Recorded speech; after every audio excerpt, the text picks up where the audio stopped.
सुंदरपुर गांव के सूरज की कहानी कुछ ऐसी थी कि एक ही छत के नीचे दो बेटे रहते थे। एक विरजू जिसके लिए वो घर स्वर्ग था और दूसरा सूरज जिसके लिए वही घर जीते जी नरक बन चुका था।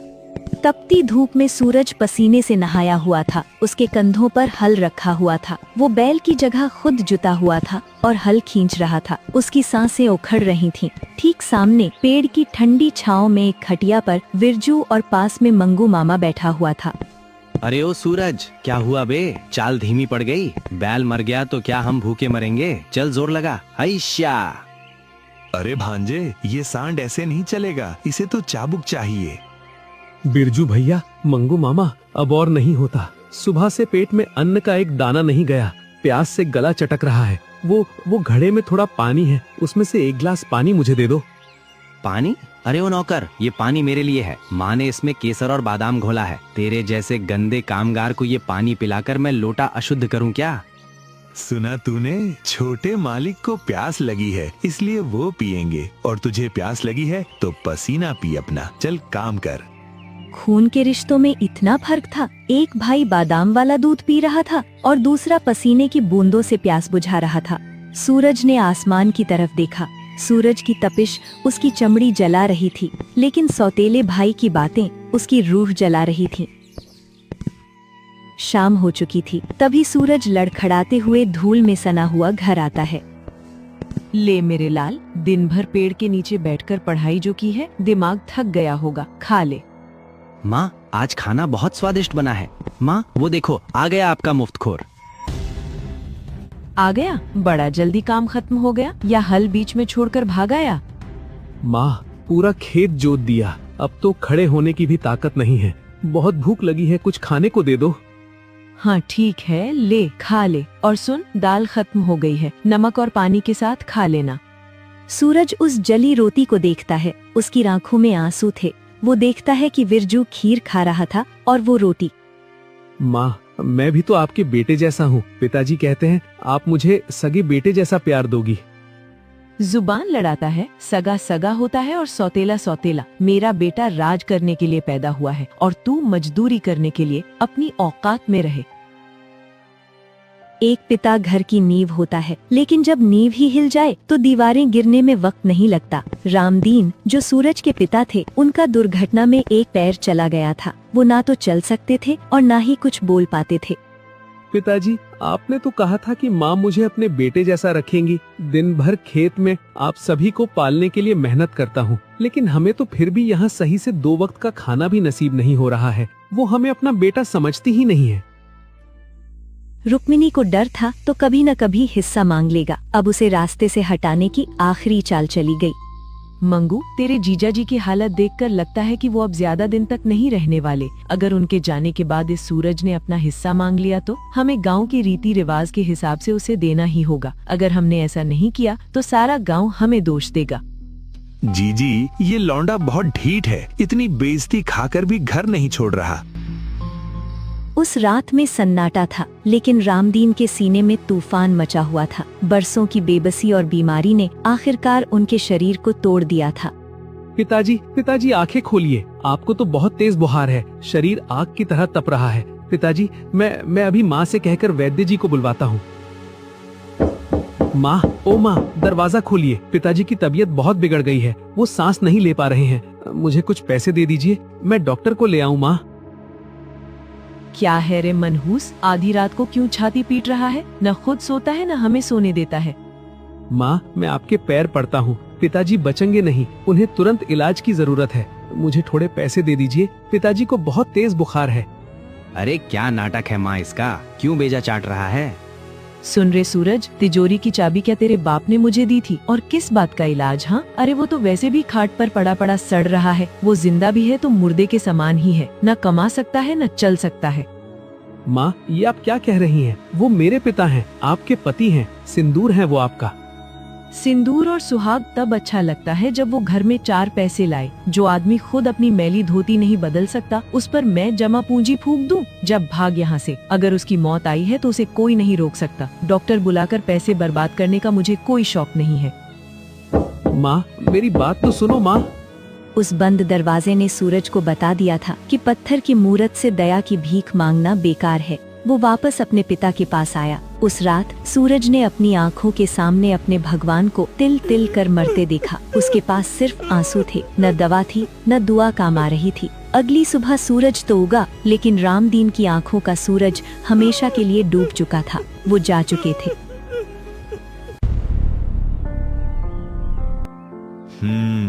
तो जीजी, क्रियाकर्म सब निपट गया। गांव वालों को खाना भी खिला दिया। अब घर का कुछ शुद्धिकरण करना पड़ेगा। सही कह रहे हो मामा। वैसे भी घर में राशन कम पड़ रहा है और खाने वाले मुंह ज्यादा हैं। माँ, मैं कल से खेत पर ज्यादा काम करूँगा। पिताजी नहीं रहे तो उनकी कमी मैं पूरी करूँगा। तू पूरी करेगा कमी? अरे ओ अभाग, जिस बाप के दम पर तू यहाँ टिका था वो तो गया। अब तेरा इस घर में क्या काम? माँ, ये मेरा भी तो घर है। तेरा घर? अरे बिरजू, जरा कागज तो दिखा इसे।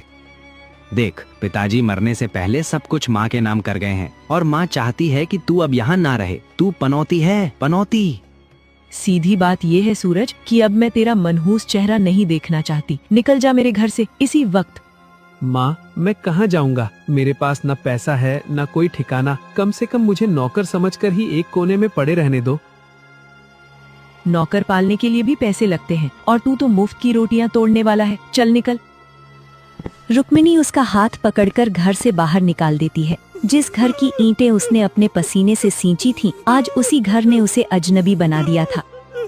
आखिरकार भारी कदमों से उसने अपनी किस्मत को स्वीकारा और उस गांव की पगडंडी पकड़ ली जो जंगल की तरफ जाती थी, जहां इंसानों से ज्यादा रहम शायद जानवरों में होता है।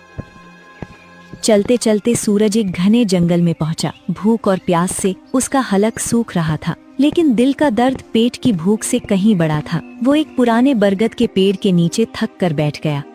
क्यों? आखिर क्यों भगवान? मैंने किसी का क्या बिगाड़ा था? माँ छीनी, पिता छीने, घर छीना, अब क्या मेरी जान लेकर ही मानोगे? अगर यही न्याय है तेरा तो आज मुझे भी उठा ले। मैं जीना नहीं चाहता। तभी हवा के झोंके के साथ एक धीमी आवाज आती है।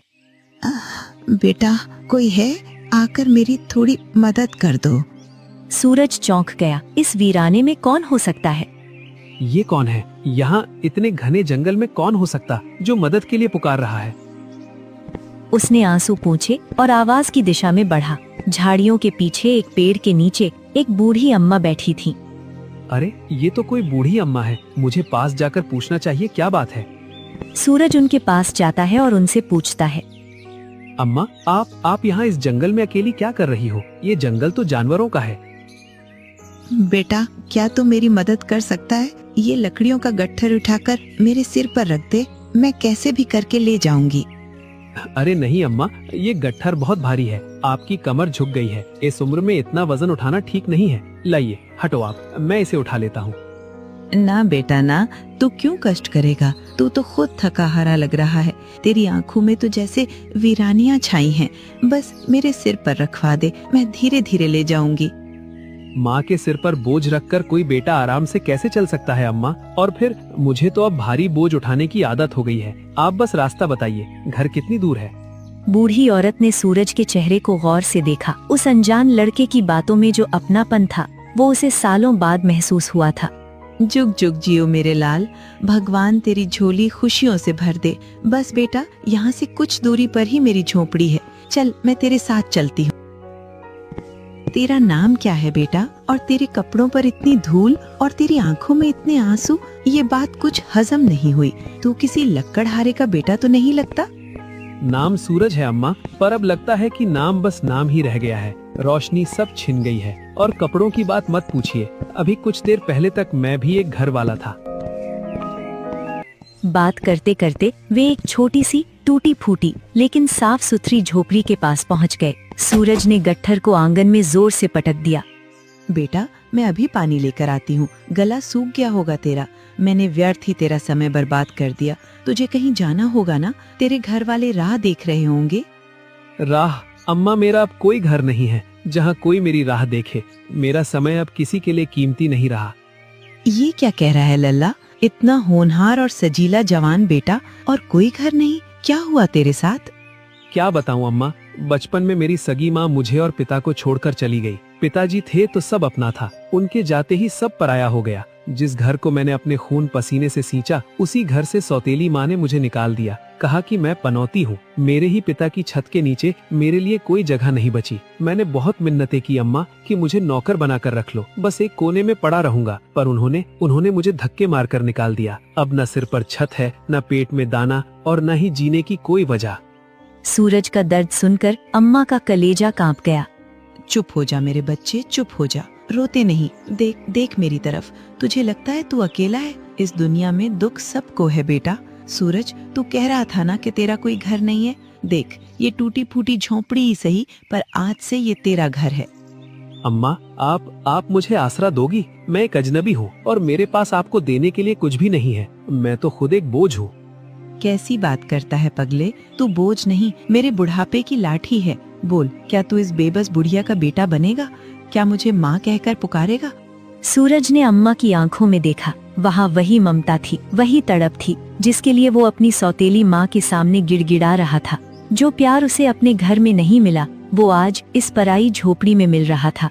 अम्मा, मुझे लगा था मेरा सब कुछ लुट गया, लेकिन भगवान ने मुझसे पत्थर की मूरत वाली माँ छीनकर आज साक्षात देवी जैसी माँ दे दी। मैं आपका बेटा बनकर रहूंगा अम्मा, मैं आपकी हर सेवा करूंगा। अब जीने के लिए सूरज को उसका नया आसमान मिल चुका था, लेकिन कहानी अभी खत्म नहीं हुई थी।